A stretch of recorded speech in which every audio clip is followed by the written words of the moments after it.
akazi kacu dukora nakazi wese abasha gukosora, ariko twebwe buryo umwarimu wa mbere nako umukosozi wa mbere tumwita miruwari. Iyo ugiye muri miruwari burya ntibeshya. Niba umwenda wahengamye ukareba muri miruwari ntibeshya. Ubundi giye mu bwana bwanjye nakuze numva nifuza kuzaba muganga, ngira n'amahirwe no muri segonderi nibyo narize muri esa Gisenyi guhera muri 91 naragiye gukurikirana iby'ubuganga, ariko biza kurangira ubu nyine ndimo mvura imyenda.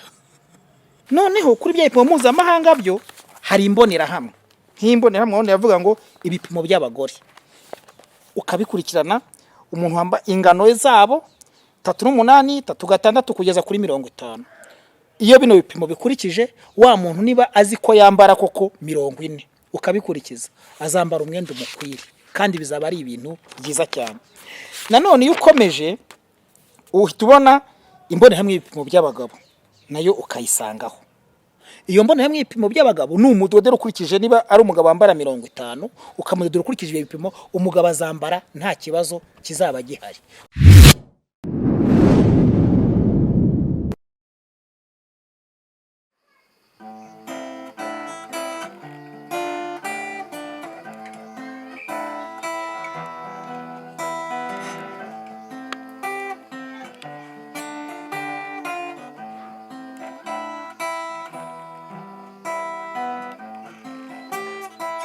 Ibihe byiza nshuti bakunzi ba Great Maker TV online, reka neza komeze neza cyane kandi muguye neza cyane mwese mudukurikira mu bice bitandukanye by'isi. Nkuko mubizi tugomba kubahereza inkuru zigiye zitandukanye. Uyu munsi nabwo rero turabagezaho umutumirwa wacu ibyinshi tugiye kugana kugira ngo tumenye niki yatuzaniye kuri uyu umunsi. Reka mbwire ngo ikaze, ariko nshimira wowe wamaze gukora subscribe, ni mutarayikora reba ko kantu gatukura ukandeho, hanyuma urebe hejuru urabona kantu kameze nk'inzogera naho ukandeho kugira ngo uzajye uba uwa mbere mu kubona ibiganiro tukugezaho. Ariko ntibagirwe gusiga comment ndetse na like kuri iki ikiganiro. Ariko mbahereza ikaze nanakira n'umutumirwa wacu kuri uyu munsi. Amahoro murakomeye? Turaho cyane. Hanyuma mwitwa bande? Nitwa Bizumuremyi Isaac. Isaac ni muntu ki? Isaac ni umudozi wabigize umwuga ukorera mu karere ka Huye. Yabigize umwuga gute? Ni gute umuntu ashaka kuvuga ngo ngende umunyamwuga? Watangiye gute kugeza uyu munsi ku buryo umuntu ashaka kukubaza se Isaac ni muntu ki ugahita umubwira ati Isaac ni umudozi ariko w'umwuga? Impamvu nabitangiye mu buryo busa naho butari budafashije, ariko nyuma mbigira by'umwuga, ndabyiga, ndabimenya, ndabikora, ndabinonosora ku buryo ubu ngubu buri mwenda wari wose mbasha kuwukora neza kandi ufite ubuziranenge. Isaac, mbere kugera ku buryo ushobora gukora umwenda ukawunonosora, reka duhere mu bwana bwa Isaac. Zari inzozi ze yazamutse akunda iki? Burya umwana akura yumva hari ikintu akunda, hari ikintu ashaka kuzaba. Wowe mu bwana bwawe nka Isaac wazamutse wumva bimeze bite? Ni ibintu wagira ngo birashekeje bidafite naho bihuriye urebye. Ubundi giye mu bwana bwanjye nakuze numva nifuza kuzaba muganga, ngira n'amahirwe no muri segonderi nibyo narize muri esa Gisenyi guhera muri 91 naragiye gukurikirana iby'ubuganga, ariko biza kurangira ubu nyine ndimo mvura imyenda. Isaac, ibyo bintu umuntu ashobora kwibaza ati ni gute umuntu ashobora kwiga ubuganga, ko hari ikintu gisa nkaho usibye no mu Rwanda ku isi gisa nkaho gifatika. Iyo umuntu yize ubuganga bisa nkaho aba yafatishije mu mvugo y'ubu ngubu. Ni gute ibyo bitekerezo byaje gusa nkaho bihinduka kuri uyu munsi ukaba uri kuvura imyenda? Ni ukuvuga ngo urebye ibitekerezo ko cyagiye kizamuka, mbere ya byose mu muryango harimo umuntu wadodaga. Uwo muntu wadodaga narabikundaga ho gatoya atari cyane, ariko nayo nagendaga mbishotora mbyegera, ariko nanone nakundaga gusoma ibitabo by'imideri, hareba imideri nkumva shishikajwe nayo, bituma nanjye mfata umwanzuro wo kwinjira mu budozi nyirizina. Ariko mu gihe nagendaga nsoma n'amateka y'abadozi bagiye batera imbere cyane, nabyo biri mu bintu nabyo byandeheje bituma najya kwiga ubudozi. Burya amarangamutima y'umuntu agira ikintu kiyakurura ku buryo bavuga ati uyu muntu arankurura, bituma ibyo bintu nanjye mbyiyumvamo. Wowe ayo marangamutima yo kuva mu buganga kugeza igihe none hari zakavuze ati byanze bikunze nanjye nzavamo umudozi, ndetse kugeza n'uyu munsi uri umudozi w'umwuga, ayo marangamutima n'iki kintu cyagukururaga cyangwa ninde wagukururaga ku buryo uvuga ati niwe watumye nubaho ndi cyangwa se ibyo nkora ari we mbikesha? cyane cyane nanone harimo no kuba narajyaga njya no kugabanyisha imyenda ku badozi bakamfitingisha nkumva ndishimye. Hari n'igihe njya nkunda no kureba na za filimi z'imideri byose nkumva ndishimye, bituma shiduka nyine nisanze nanjye muri ako kazi k'ubudozi. Ibyo byatangiye umaze kurangiza kwiga ubuganga muri segonderi, ku buryo noneho uvuga atari ku wundi wareka iby'ubuganga nkabiparika nkigira mu budozi, byatangiye ryari? Urebye iby'ubuganga asa n'utaranabirangije, ntago nabirangije, ahubwo byarangiye ndangirije mu ishuri ry'indimi, niryo naje kurangirizamo, maze kurirangirizamo, ariko ubwo naryo nagiye mu ishuri ry'indimi niga no kudoda, ngira ngo bwa budozi bwanjye buzagere ku gipimo cyiza, mbashe kuvugana n'abantu, mbashe kumenya buri model, mbashe no kuba navugana n'umunyamahanga. Nayo ikintu cyansoniye kujya kwiga indimi, kwa ngo ko nzakora ubudozi mwumva neza mbuzi, kandi nabasha no guhatana ku rwego mpuzamahanga. Wize kudoda ariko byanze bikunze hari umwenda wa mbere wadoze ndetse unawukoreraho amafaranga yaba menshi cyangwa se make, wari umwenda umeze ute? Ni ibintu bishekeje, sinzibagirwa rimwe umwenda wa mbere nadoze witwa ikoti, ryari ikoti rimeze nk'irishekeje. Nari nzi kudoda ipantaro n'ishati ariko ikoti numva ntarizi neza. Umuntu ampaye ikiraka yari umugeni, sinzabyibagirwa, biranangora cyane, nibaza ukuntu nzadoda ikote, ariko ndemera ndashinyiriza, njya mu isoko ngura ikote, ndiguze ndarihambura, noneho nkagenda afata agapiyese nkomeka ku gitambaro ngakata, nkomeka ku gitambaro ngakata, nkomeka ku gitambaro ngakata, nongera nteranya nkurikije uko wa mwenda narabanje nteranya umwe nahambuye, ndeba inzira naciyemo, ndongera na wa wundi rero nguteranya gutyo, mbona ikote ribaye ryiza cyane, abantu bose batangira gutangara ati nimuze muri umuntu udoda ikoti. N'urwo rwego bita bituma noneho nzamuka mu rwego rwo kudoda amakoti. Ndibuka ko ikote rya kabiri nadoze ryari ry'umupadiri w'ikanzu witwa Senyenzi, sinzabyibagirwa, niyo ryari baye ikote rya kabiri. Ndidoza bambwira ati wa mwana we wamenye kudoda bingana gutya kuva ryari? Kandi icyo gihe nari mfite imyaka 24. Abantu batanye bati nimuze murebe umuntu udoda amakote yakataraboneka. Nkomereza aho bituma nongera ubumenyi, ngenda nkora amahugurwa, ku buryo ubu ngubu kabisa ndoda ikote ryiza cyane. Akazi kose iyo umuntu agatangiye byanze bikunze ntihabaramo ikintu cyitwa ubwoba, yaba akameze gute wowe ugitangira, ariko utangira ku mwenda w'umuntu aragwaye ati ndodera, wumva kumeze ute? Ubwoba bwo ntibibura, wamaraga gushushanya ukumva ko ubikoze, ariko mbere yuko ucishaho umukasi ukabanza uvanga, ariko mana we, ukabanza ugasenga, ukabona gucishamo umukasi. Ubwoba bukagutera ubwoba, ndetse ku buryo gihe nibuka ko hari igihe nadoderaga nk'umugeni bikanywa kubwo bukwe mutantana butumiwemo, gusa kuko ko ndebe ko wa mwenda yawambaye yaberewe, nabona yawambaye nkataha numva nishimye. Hari umunsi bigize kudoda umwenda, umukiriya yahageze aravuga ati ibintu wankoreye ntabwo ari byo? Ibyo ntago byabura, kuko kenshi ubudozi bujyana n'imiterere y'umuntu, kandi abantu none kuberwa kwabo nabwo urabizi nyine, ntago nabivugaho byinshi. Niyo mpamvu byatumye nanjye nanitoza kwiga kudoda ntakurikije formule koko y'ubudozi nyirizina, ahubwo nanakurikije imiterere y'uwo ngiye kudodera, kugira ngo nkakureba nkavuga ni hano waberwa, aha ni waberwa, iyi model ushaka yakubera, iyi ntiyakubera, nabyo ngenda nabyo mbishyiramo imbaraga kugira ngo nzitire cya kibazo cyo kugira ngo mpuze imideri ku bantu, kandi abantu bo basa naho batandukanye mu miterere yabo. Hari umuntu wigize udodera kandi wamupimye, arangije aje kwigera umwenda wamudodera arakubwira ati simberewe? Cyane rwose, sinkubeshya, byagiye bibaho kenshi cyane, ari nabyo wenda nakubwira ko ari byo bituma duhora dukosora kugira ngo wa muntu akunde aberwe. Gusa wenda hari impano ngira kandi yanashimishije, ndi wa muntu mu gihe wambaye umwenda urimo wipima ari gihe wawudoze nkabonamo defo, jewe nijye uyirega mbere yuko wowe unayibona, kuko mba numva ko wa mwenda nubwo wambara imbere y'umutayeri uzawambarira ahandi imbere y'abantu barenga 1000, barenga miliyoni, ubacamo bareba ya defo izaba iri kuri wa mwenda, kizaba ari nk'icyasha kuri jewe. Buri wese mbwa se hano umuteri wakudodeye ninde, nzaba nsebye, ariko niyambara agasohoka yishimye anezerewe, bamubaza ati ninde wakudodeye, bati ni Isaac, nanjye numva ari ishema. iyo uvuze kunezerwa ku bijyanye n'umuntu wadodeye cyangwa se ku bijyanye n'umuntu wambaye, njye nibaza ubundi umuntu yambara neza byagenze gute ku buryo avuga ati wawe ndishimye? Okay, kwambara biterwa n'icyo umwenda uwambariye. Hari uwambara umwenda w'ikirori akavuga ati jewe ifite ikirori iki n'iki, ndashaka kuzaba natwitse muri za mvugo z'iki gihe, ndashaka kuzaba natwitse. Kora ku buryo undizayiningira akamodera kanaka, koko kamudizayiningira ukurikije ikirori azaba agiyemo. Hari igihe umuntu akubwira ati jewe ndi umusirimu, njya mu kazi nambaye umwenda mwiza uyu n'uyu, wanyereka umwenda w'akazi, wandodera umwenda w'akazi hasi hejuru, nzambara nagira mu kazi bati koko wambaye neza.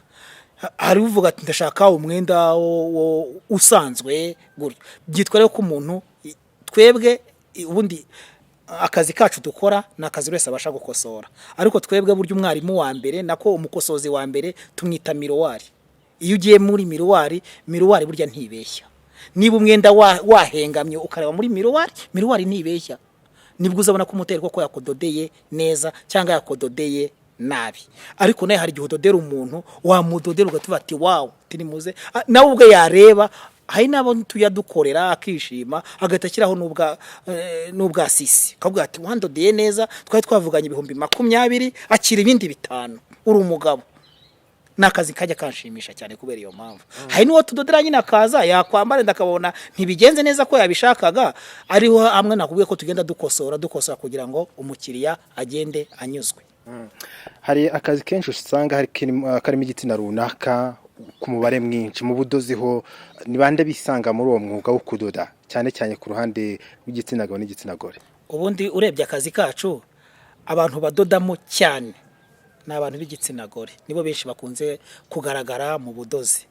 Abagabo ni bake cyane, n'ababwitabira muri iki gihe ni bake cyane, kuko kenshi abagabo nibo bitabira ibyo kujya kubaka, ibyo kujya mu igaraje, ibyo kujya mu bushoferi. Abagabo benshi nibiko kazi bakunze kwitabira, kuko kenshi ubudozi singiye kubeshya pe, nakazi ga stress, nakazi gasaba imbaraga, nakazi gasaba ubwitange, nakazi gasaba ko ugaha umwanya wawe. Kandi abantu benshi nabo bakunda akazi kanu ucishaho gusa wigendera, ariko kariya ko nakazi ugomba gukorana umutima wawe wose. Kuko dufate nk'urugero ikositime kugira ngo ubu yitangiye irangiye ku mutayiro udoda neza yihuta imutwara amasaha 12.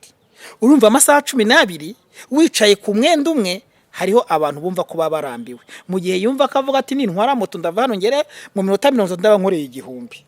Urumva rero kenshi muri kano kazi kacu abenshi ni abadamu, dore ko burya abadamu banarambukirwa, abanyampinga bacu bararambukirwa cyane, ku buryo mu kudoda usanga ari akazi kaborohera kanabagendekera neza cyane. Twakomeje ku kintu kijyanye no kuba mushobora kudodera umuntu akishima kaneza akavuga ati nambaye neza koko, wa mugani kubera wanadoze neza reka nk'ubwasise ushobora kugira ku kigero cyo kuba wadoda neza wanyuze mu zihe nzira wowe nk'umudozi? Inzira uba wanyuzemo mbere na mbere nuko gushushanya neza, gukata neza, kudoda neza, ni pasi ntiburi. Buri kantu kose ukoze ukakagorora, buri kantu kose ukoze ukakagwa, kandi ukagendera ku bipimo neza bitewe n'imiterere y'umuntu. Iyo ugendeye ku gipimo neza, ugashushanya neza, ugakata neza, ukadoda neza, mu isuku nziza, umwenda umera neza pe. Ivuze igipimo umuntu ashobora kwibaza yakoresha ikihe gipimo, kimeze gute, gifite ihe miterere kugira ngo wamugana ibyo byose byiza uvuze bibe byagerwaho? Okay, igipimo byo hari mu buryo bwo gupima busanzwe n'uburyo bwo gupima mu buryo buri mpuzamahanga. Ndaguha nk'urugero, niba udodeye umuntu ugapima ibitugu, byaba bitangaje umuntu akubiye ngo agiye gupima ibitugu agaturuka hano kandi urutugu rwawe ruri ahangaha. Byaba bitangaje ko umuntu agiye gupima uburebure nimba ari ubw'ikoti agahera ahangaha kandi uburebure bupimirwa ahangaha. Byaba bitangaje ko umuntu agiye gupima umuzenguruko niba ari uwo mu nda cyangwa mu gituza afite metero ukabona asizemo ikintu kinini cyane cyangwa se aragukanyaze. Niyo mpamvu gupima neza n'ukujyana n'ubushake bw'umuntu na modeli ugiye kumudodera n'imiterere ya wa muntu, nawe ugomba kuyitaho kugira ngo umudodere neza uko abishaka. Ukomeje ku bipimo mpuzamahanga mpita nibaza se ibitabo bivuga ku bijyanye n'ibi no kudoda mu buryo mpuzamahanga byaboneka gute? Okay. Ku bijyanye n'ibitabo byo kudoda mu buryo mpuzamahanga biboneka rimwe na rimwe nabwo mu ndimi z'amahanga. Ari nacyo kintu cyatumye mpita mfata icyemezo cyo kwandika jyewe ubwanjye igitabo mpuzamahanga mu bijyanye no gupima mpuzamahanga no kugendera kuri bya bipimo ku rwego mpuzamahanga. Icyo gitabo nanditse ni igitabo cy'umwuga cyitwa doda neza kandi vuba. Ibyo byose rero by'ibipimo ubikubiyemo, cyerekana uburyo wapima neza, kikerekana uburyo wadoda neza, ariko cyane cyane ugendeye kuri bya bipimo mpuzamahanga. Mu gihe ushaka gukora, niyo waba ushaka gukora uruganda ruto warukora ugendeye ku bumenyi wakura muri iki gitabo nanditse. Kwandika igitabo ni ibintu bisaba ibintu byinshi cyane. Wowe n'iki wahereyeho yenda usibye kuvuga ati nabonye abantu badoda ariko batagendeye ku bipimo mpuzamahanga, reka nshaka uburyo ki kuba nta n'ibitabo bivuga ku buryo bwo kudoda mu buryo mpuzamahanga, njye nshaka uburyo ki nabyegereza abantu. Ibyo bintu byaje gute, wabitekereje ute? Ibyo bintu uburyo byajemo ni icyuho nabonye mu bijyanye n'ubumenyi bw'ubudozi no guteza imbere ubudozi, ariko hari harimo icyuho gikomeye cyane. Ukaba utabwira umutayeri uti nko kuri telefone nahaje ibintu by'ikoranabuhanga uti alo, uti jewe ndi i Kigali ndashaka ishati ya M bivuga mwayene, ngahita menya uko iyo mwayene izaba ingana. Cyangwa se ku bindi bipimo bindi mpuzamahanga ahubwo tugiye nambara umwenda, nambara costume ya 48 n'urugero ni nomero, nkuko inkweto zigira nimero 7, nkuko inkweto zigira nimero 7, 8, 9, 10. Burya no mu myambaro habaho icyo twita nomero. Umuntu akavuga ati yambara 38, 40, 58, ugahita umenya ibyo azambara hasi hejuru gusa kubwiye nomero. Nicyo kintu cyatumye nanjye numva ngize amatsiko. Noneho wareba nk'umuntu nk'umwenda nditseho M, ukaba utabwira umuntu ngo M ibingana gutya y'ishati, M ibingana gutya y'ikositime n'urugero, M ibingana gutya y'ikanzu, ugasanga ntabyo bazi. Bigatuma buri muntu agerageza kuzajya afata metero agapima umuntu nyine ari uko ahageze. Igitabo doda neza kandi vuba gikubiyemo iki? Igitabo doda neza kandi vuba gikubiyemo ibintu urebye ntago ari biki, ni ibintu byinshi cyane. Ikintu cya mbere gikubiyemo ni bwa buryo bwo gupima mu buryo buri mpuzamahanga. Muri ubwo buryo bwo gupima mu buryo buri mpuzamahanga, dufashe nk'urugero ukareba nko kuri iyi shusho, urabona iyo uri mupima hari uburyo bwo gupima, harahucisha metero uri mupima utayihengetse imeze neza. Noneho kuri bya bipimo mpuzamahanga byo hari imbonerahamwe. Nk'imbonerahamwe hano yavuga ngo ibipimo by'abagore, ukabikurikirana umuntu wamba ingano zabo 38, 36 kugeza kuri 50. Iyo bino bipimo bikurikije wa muntu niba azi ko yambara koko 40, ukabikurikiza azambara umwenda umukwiri, kandi bizaba ari ibintu byiza cyane. Nanone iyo ukomeje uhita ubona imbonerahamwe y'ibipimo by'abagabo nayo ukayisangaho. Iyo mbonerahamwe y'ibipimo by'abagabo ni umudodero ukurikije niba ari umugabo wambara 50, ukamudodera ukurikije ibyo bipimo, umugabo azambara nta kibazo kizaba gihari kuko uzabagendeye kuri bya bipimo mpuzamahanga. Mu gihe urimo upima umuntu ku giti cye, hari n'igihe habaho kwibeshya cyangwa se no gutirimuka kwa metero, ariko ibi birizewe kuko byakozwe n'impuguke ku rwego rw'isi. Hari ushobora kuvuga ati icyo gitabo ni ikihe cyizere twagiha, cyane cyane ko ibishobora kuba bikubiyemo n'ubundi usanga byaba biri mu kindi gitabo kindi? Okay, ibiri muri iki gitabo birizewe cyane. Nababwiye ko nanjye mu kucyandika nagiye nifashisha zimwe mu mpuguke. Nk'ubu mfite umwarimu wanjye unkurikirana ari nawe wagiye umfasha mu buryo bwose, witwa Chris Vigit, ni umubirigikazi, niwe twafatanyije kugenda amfasha. Ni nawe nampuguye cyane mu bijyanye n'ibyo bipimo mpuzamahanga, akabimpugura mu buryo buri online. Nanjye kandi nagiye nkora ubushakashatsi kugira ngo koko ntange ikintu cyizewe. Hari ibyo bajya bitira ibitabo bijyanye no kuba yakigana mu ndimi z'amahanga bagita copyright. Icyizere ni ikihe cyuko batazagikora copyright, ndetse hakagira n'undi ushobora kuvuga ati iki gitabo nekibonye ahandi, ibyo kwita bakunze kwita plagiarism, ati nyandikira imahanga yavuye mahanga. icyo cyizere ni ikihe gishobora gutuma ari igitabo cyizerwa? okay ku bijyanye n'iki gitabo cyanjye ntago navuga ngo ni kopi nagiye nterura ahantu. Nuvanga iki gitabo ubundi kirimo amagambo agera mu 6,900. Buri jambo ryose rigiye ririmo ni inyandiko yanjye nyirizina y'umwimerere. Noneho bimwe mu bishushanyo byinshi nagendaga nkoresha hari kubera ko nababwiye ko ngira n'ikibazo cyo kuba nta software mu budozi nigeze niga nkaba ntayo mfite. Kenshi narashushanyaga n'intoki zanjye, namara gushushanya ngafotora, namara gufotora ya foto nkahita nyishyira muri computer yanjye nkayeditinga. Kenshi niko nagendaga mbigenza. Ku buryo rero noneho ku kibazo kivuga ngo ku bijyanye na copyright, ndi muri gahunda yo kugira ngo nanjye kitabo cyanjye nk'umwimerere wanjye nyakire license muri RDB. Ndi muri gahunda rwose kandi nzi ko bizagenda neza kuko ni umwimerere wanjye, ntago ari igitabo cyari cyo cyose cyundi naba narateruye. Kigenewe bande? Kigenewe abantu bose bifuza kudoda bya kinyamwuga, bifuza bigisha ubudozi n'ababwiga, nibo kigenewe mbere ya byose. N'undi muntu wese waba wifuza kwiga ubudozi mu gihe gito kandi akabimenya kinyamwuga atari ibintu by'akajagari. Support yo kugira ngo kiboneke yaturutse hehe?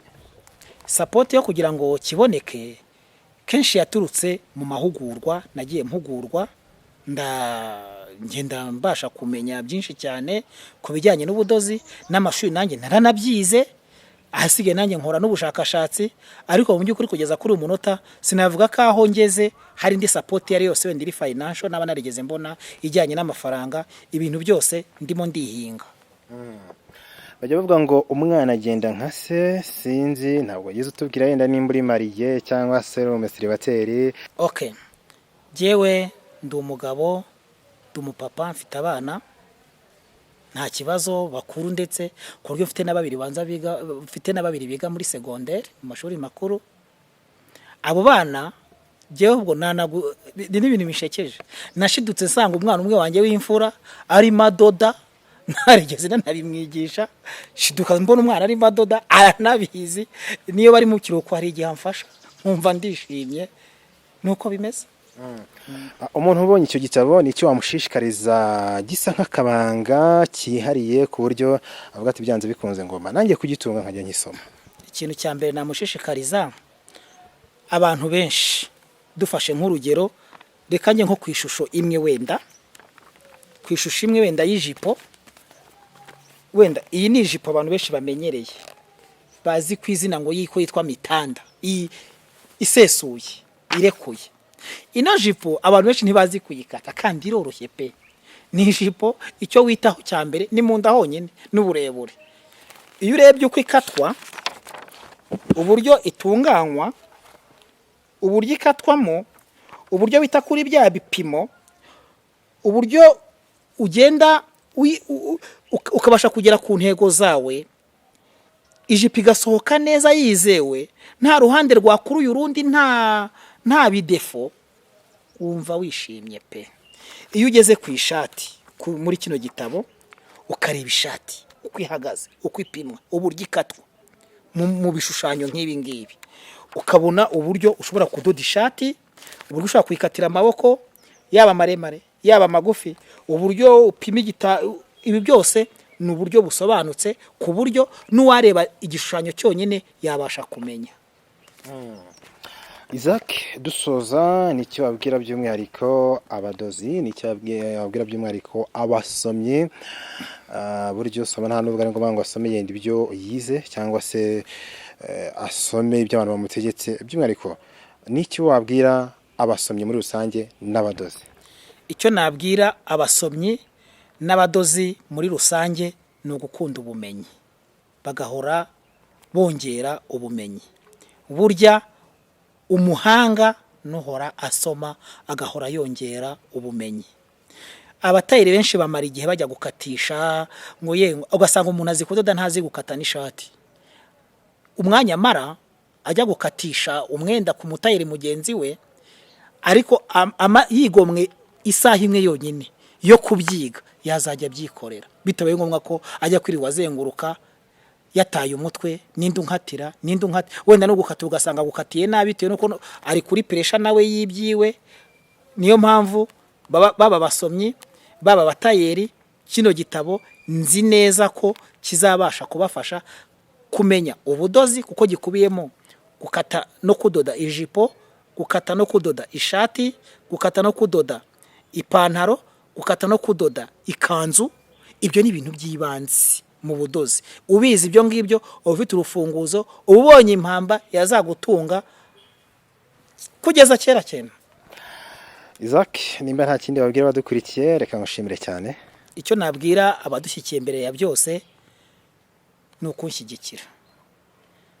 Nanone kandi abateri bagahaguruka bakandika rwose nongeye bashikarize bakandika. Iki gitabo kiri mu Kinyarwanda ko nababajwe no kuba nta gitabo cy'Ikinyarwanda cyigisha ubudozi mu buryo busobanutse nigeze mbona. Ubwo rero icyo nakangurira abadozi bagenzi banjye ni badode kinyamwuga babashe guhatana ku rwego mpuzamahanga. Umuntu yakubona gute mu buryo bw'ikoranabuhanga kugira ngo wa wundi ushaka nibura nawe kuba yakwiga kudoda abinyujije mu nyigisho watanze ibitekerezo byawe ariko wanyujije mu gitabo abe yakubona? Okay, kino gitabo bwacyo kuri page yacyo ya mbere hariho imyirondoro yanjye yose, ariko na nimero yanjye ya telefone ntago ari ibanga, ni 078 500 78 76. Urakoze cyane. Namwe murakoze.